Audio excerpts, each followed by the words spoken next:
The morning started like any other on Earth. People went to work, children walked to school, and life continued in its usual busy rhythm. No one expected that everything was about to change in a single heartbeat. At 9:14 a.m., the sky over every major city turned dark. It did not happen slowly. It was instant, like someone had placed a giant metal roof over the planet. People looked up in shock as sunlight was swallowed by enormous shadows. It was not a storm. It was a fleet. Hundreds of alien battleships appeared above Earth at the same time, stretching across the atmosphere. They were huge, sharp, and built like weapons first, machines second. Their engines glowed with colors humans had never seen before, strange purple fire dancing across the sky. Sirens screamed across cities. News channels began broadcasting the same headline. Unknown armada blocking the sky. People gathered in streets, on rooftops, outside buildings, staring upward with fear. Many pulled out their phones and recorded the giant ships, but no one knew what to do. The world froze. Then a new message appeared on every phone, every TV screen, every billboard, and every computer. It was not from any human leader. It was from the Galactic Council. An alien face appeared, a tall, gray-skinned chancellor with long eyes and a crown made of glowing metal. His cold voice echoed through speakers across the world. "People of Earth," he said, "your world has become a threat to galactic peace. You will surrender your armies, your technology, and your freedom. You will now follow the rule of the Galactic Council." Millions stared at the broadcast with disbelief. Surrender? Just like that? The Chancellor continued, "If you refuse, your planet will be destroyed." Inside the United Earth Defense Station, panic filled the command room. Officers shouted orders, screens flashed red warnings, and governments from every country connected through emergency channels. Fear spread like fire. Except in one corner of the room. Admiral Cyrus Holt stood silently beside the main display table. He was tall, with short silver hair and eyes that always seemed calm no matter what crisis hit. People said he never shouted. Not even in war. Now, as alien ships filled the sky, he simply watched. The Chancellor's voice grew louder. "You have 10 minutes to surrender your world. Choose wisely."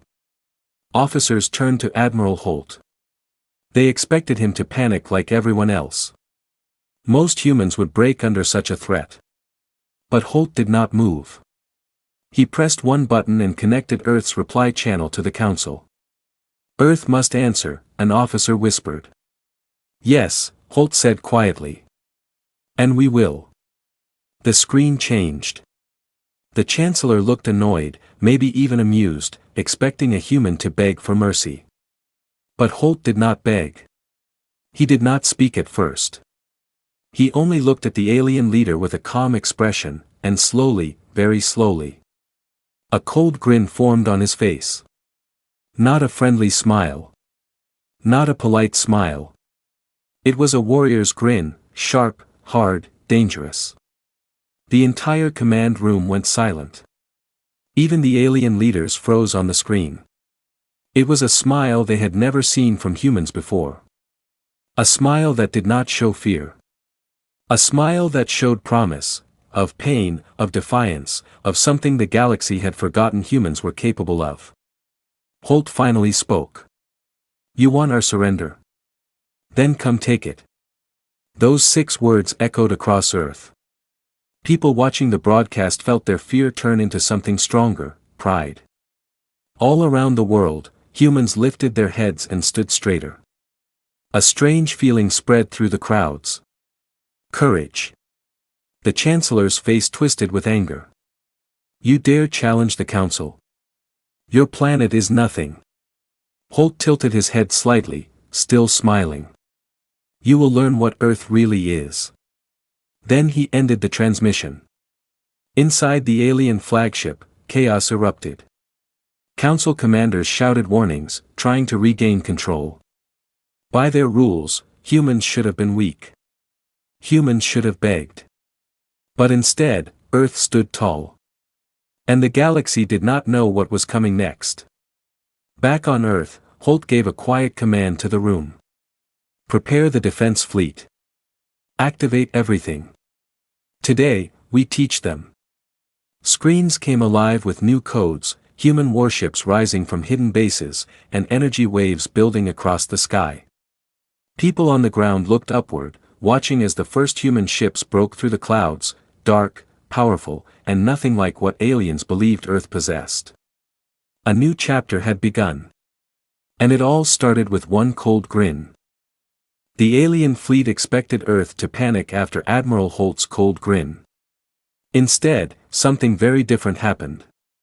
Across the planet, the fear slowly faded, replaced by an electric feeling, like humanity had suddenly remembered who they were. Inside the United Earth Defense Station, alarms were still ringing, but the mood had changed. Officers moved with sharp focus, their hands steady, their eyes bright. Holt's 6 words had done something no weapon could do: they united Earth. Teams rushed into action. Massive holographic maps displayed alien ship positions, human response routes, and activation codes hidden for decades.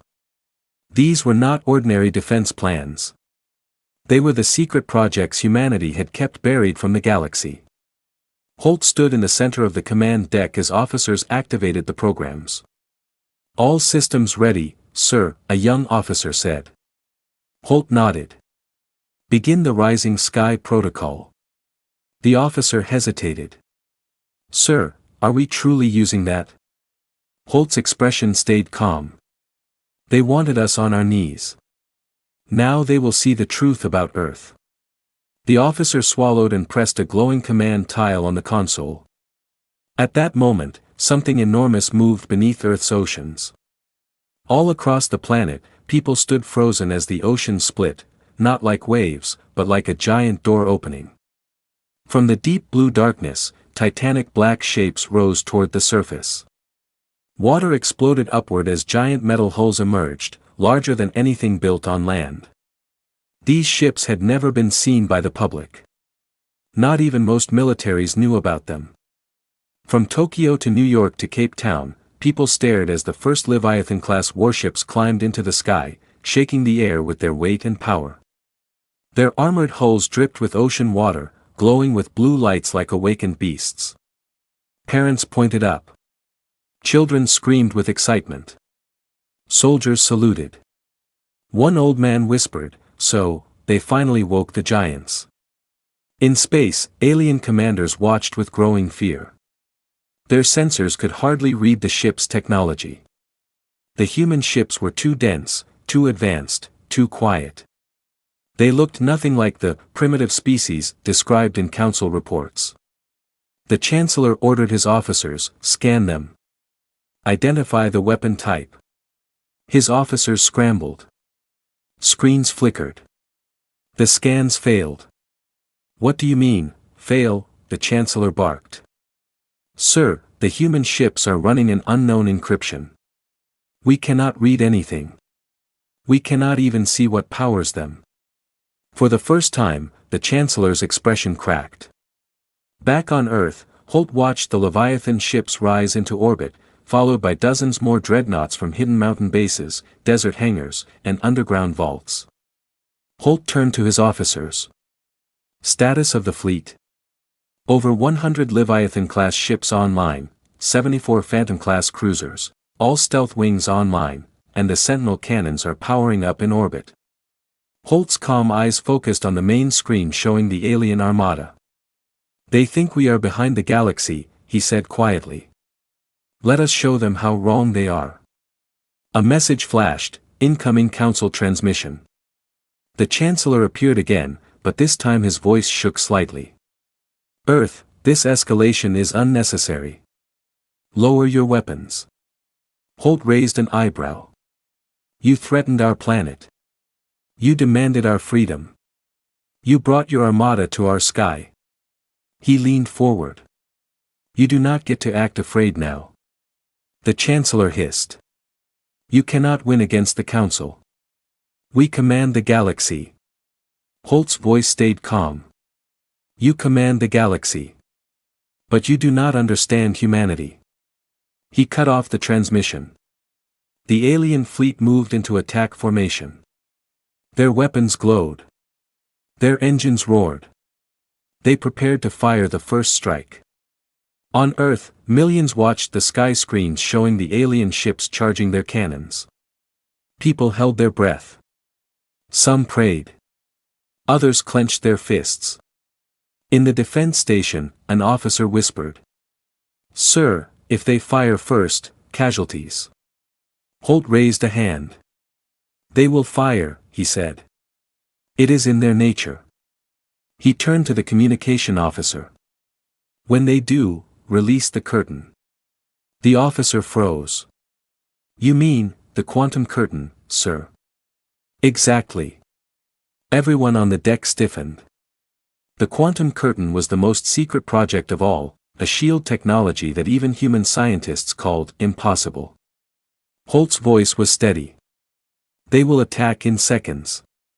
When they do, humanity will show the galaxy our first gift." Space trembled with energy. Alien cannons reached full charge. Every human across Earth felt the same thing at the same moment, a deep silence before a storm. Then the Chancellor roared across every alien channel. "Fire!" And the galaxy changed forever. The moment the Galactic Chancellor shouted, "Fire," the sky lit up like a second sun had exploded. Alien ships unleashed their full power.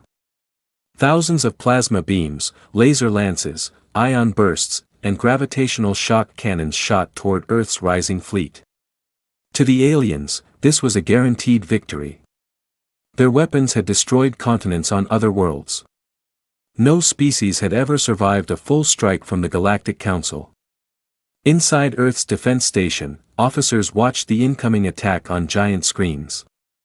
The beams moved at terrifying speed, burning through space with golden, purple, and red light. One officer whispered, "This is enough power to turn the whole sky into fire." Another soldier clenched his hands. "Sir, we cannot survive this unless..." Admiral Holt stayed calm. "Activate the curtain." The communication officer pressed the controls with shaking fingers. Quantum curtain, deploying. Far above Earth, every human warship released a wave of invisible particles. They spread out like a soft breath, forming a thin, shimmering layer around the entire fleet. To the human eye, it looked like nothing. To alien scanners, it did not exist at all. And then the alien attack hit. Thousands of beams slammed into the curtain. And vanished. They did not explode. They did not bounce. They simply disappeared as if swallowed by the air. The aliens stared at their screens in horror. Where did the energy go? Why is there no impact? The human ships are untouched.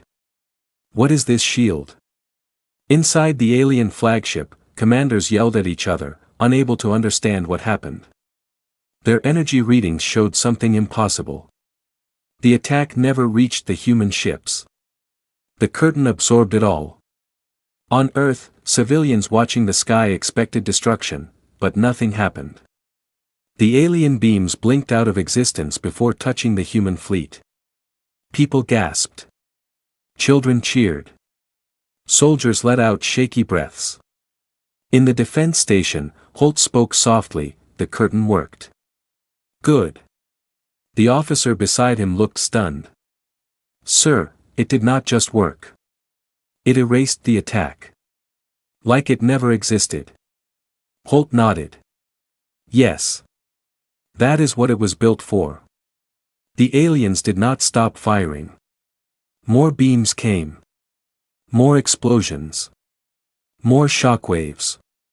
The entire galaxy seemed to tremble under the alien armada's power. But every single shot disappeared into the curtain like raindrops touching dry sand. The alien chancellor slammed his fist on the console. "Impossible. They are a young world. They cannot counter our weapons." One of his commanders whispered, terrified. "Sir, their shield is beyond our science. It breaks every rule of energy defense." The Chancellor bared his teeth. Then we escalate. Release the devastator torpedoes. Every alien in the room froze. Sir, those torpedoes are forbidden by galactic law. Do it. 3 massive torpedoes launched from the alien fleet, glowing white-hot. They were as long as skyscrapers and designed to tear open the crust of a planet. People on Earth screamed as the torpedoes streaked across the sky. Inside the defense station, an officer's voice shook. Sir, even the curtain cannot absorb all 3. But Holt's expression did not change. It does not need to. He pressed one command.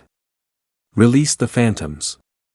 In orbit, dozens of Phantom-class human ships uncloaked. Sleek, black, silent, built for speed, not size. They moved like shadows, leaving no trail. Before the alien torpedoes could reach the curtain, the Phantom ships shot forward. The first Phantom fired a tiny, silent projectile. The torpedo shut down instantly, deactivated mid-flight, falling into the ocean like a dead whale. The second torpedo was sliced in half by a Phantom's graviton blade, its pieces drifting harmlessly into space. The third torpedo tried to self-correct. But a Phantom ship flew straight through it at impossible speed, tearing the weapon apart without even slowing. The entire alien fleet fell silent. Their most forbidden, most powerful weapons, defeated like toys. On Earth, people erupted in cheers. Soldiers hugged each other. Civilians cried in relief. In the defense station, one officer whispered. Sir, the galaxy just saw that. Holt nodded. Good. They needed to. Inside the alien flagship, fear spread like wildfire. The Chancellor's voice cracked for the first time. What are the humans? His science commander answered with shaking hands. Sir, they are not what we thought. They have surpassed us. The Chancellor stared at Earth, horrified. Holt gave his next order. Prepare counterstrike. No killing. Just a lesson.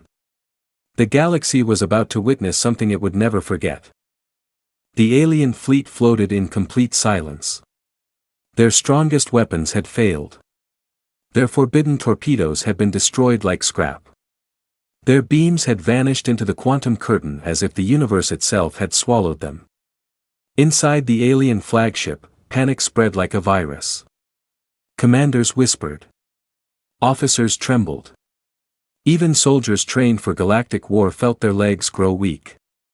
No species had ever stopped the Galactic Council like this. No species had dared to smile back at them. And yet, the humans had done both. The Chancellor stared at the hologram of Earth's fleet, his hands shaking. They are not supposed to be this strong, he whispered. They were supposed to be behind us, weaker, slower. His science advisor swallowed hard. Sir, humanity has surpassed every council prediction. Their technology defies logic. Their tactics are unpredictable. Their courage is unnerving. The Chancellor turned away, refusing to listen. But then he froze. Because something new appeared on the holographic map. Human ships were moving. Slowly, deliberately, they formed a perfect circle around the entire alien armada. Hundreds of human Leviathan-class and Phantom-class ships shifted into position, surrounding the Council's fleet like a giant closing hand. The aliens were trapped. Inside the United Earth Defense Station, Admiral Holt watched the circle complete. Sir, an officer said softly, the aliens are surrounded. Holt nodded. Good. Now we give them their lesson. Every officer leaned forward. No weapons, Holt added calmly. We are not here to start a war. Only to finish this insult. He activated a global broadcast. Human ships powered up their engines, creating a soft, deep hum that echoed through space. It was not an attack sound. It was a warning sound, steady, rising, powerful. On the alien flagship, the Chancellor's command deck shook slightly. What is that? Are they activating a planet-killer weapon? No sir, his chief analyst said, checking the readings. His face went pale. They are powering everything. Everything? Yes. Every engine, every shield, every reactor, every system at once. No species can do that without exploding. But the human ships did not explode. Instead, their metal hulls glowed with blue and white light. Their reactors hummed in perfect sync. Their shields flickered like living energy. Their engines burned with power so intense that nearby asteroids cracked in half. Then, the phantom ships cloaked and uncloaked at the same time. Impossible. And yet humans did it effortlessly. The human fleet became a living storm of technology, shifting, glowing, silent, and terrifying. The aliens watched in horror as their own ships began shaking, not from attack, but from raw pressure. The sheer power of the human fleet was compressing space around them. Inside the defense station, Holt gave the final order. Broadcast it. The communication officer pressed a button. Every human ship projected a single message into space, amplified across systems, languages, and networks. It reached every species, every listening station, every border watchtower across the galaxy. 7 words. Humanity does not surrender. Remember this. The message echoed like thunder. On distant worlds, alien civilians froze as the words appeared in their skies. Some trembled. Some cheered. Some cried out in fear. Others whispered the message back in awe. Inside the alien flagship, the Chancellor collapsed into his chair. We cannot fight them, he said, voice broken. Retreat. All ships, retreat immediately. Alien commanders rushed to obey. The Galactic Council fleet powered down weapons, disengaged engines, and began jumping to hyperspace. One by one, their ships vanished in shimmering light, fleeing from Earth like prey running from a predator. The humans did not chase. They only watched. As the last alien ship fled, Holt spoke softly, almost to himself. They came to rule us, he said. Now they know they never will. An officer beside him asked quietly. Sir, what happens now? Holt looked at Earth on the screen, blue, bright, still standing strong. Now, he said, the galaxy learns who humans truly are. Across the planet, people cheered. Children waved flags. Soldiers laughed and cried. Civilians hugged strangers on the streets. Humanity had done something no world had ever done, they had challenged the galaxy and survived. Not just survived. They had won. And far beyond Earth, on distant planets and great alien empires, a new whisper began. Do not provoke the humans. A whisper that would grow into a legend. A legend that started with one cold grin.